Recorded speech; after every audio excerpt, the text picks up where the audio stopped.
Love has always hurt, but as a cultural sociologist, I'm mostly interested in how it hurts differently.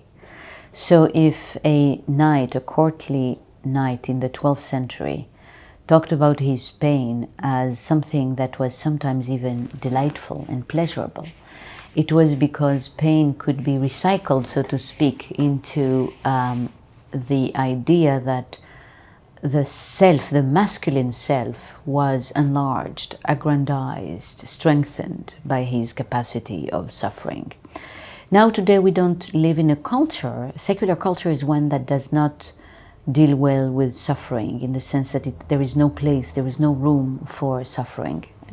In contradistinction to Christian cultures, in which there is a lot to do with suffering. You can recycle it in all kinds of positive ways. In utilitarian cultures, where you should strive for pleasure, suffering is not of much use. And in addition, people who suffer today suffer in a different way because it is their sense of worth that is deeply affected when they suffer in love. So they're not going through some rituals of suffering to prove their character to themselves, as in the past. This was one of the functions of romantic suffering. It was to prove to yourself your character. Today it is experienced as utterly useless suffering that destroys the very basis of the self. Sociologists, well, are sometimes not that different from psychologists, in that both psychologists and sociologists are looking for patterns. And they are looking for causes that are unconscious to why we are hurting.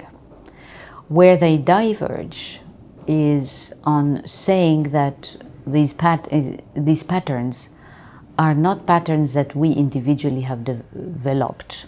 They're not located in the private history of our family, but they are patterns that are produced by collective forces, such as the profound legal and economic changes that have affected women's and men's lives in modern societies. So what sociologists bring to the question and the explanation of why love hurts is saying that how men and women organize their economic lives, how constrained or unconstrained their sexuality is, how masculinity and femininity defines them, whether they should or should not have children. All of these have profound impact on the terms in which they meet on what economists call a market of sexual encounters and of potential partners for marriage.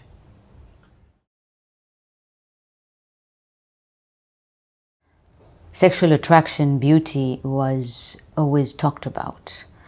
What is more new about it is the fact that it is now an intrinsic and legitimate part, and very conscious, highly conscious and reflected about part of mate selection.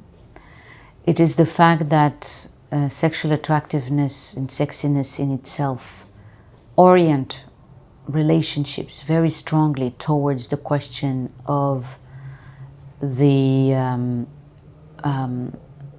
sexuality, both of the person and the encounter. That's what sexiness says, that it is a person who, whether this person is sexually attractive to me, but also whether this person likes or is oriented towards sex. So again, that is obviously new in light of the fact that historically sex was not a legitimate way of choosing partners.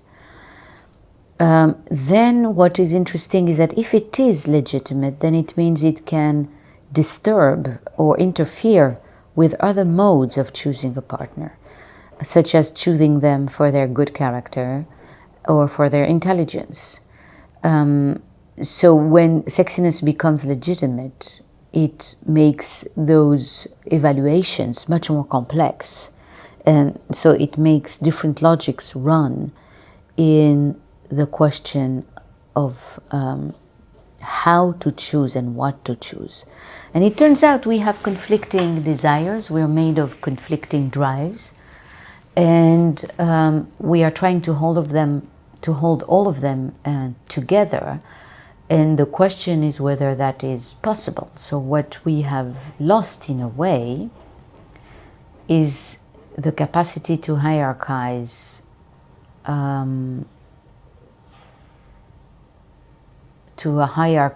who we are and what we want in another person.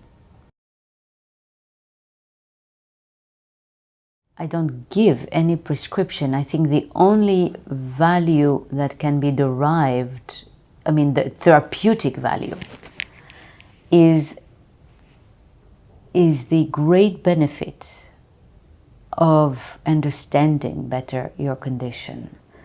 And we often think of healing ourselves as being a set of things we have to do, a new set of behaviors or modes of thought that we have to adopt to make us happier. Actually, I think that what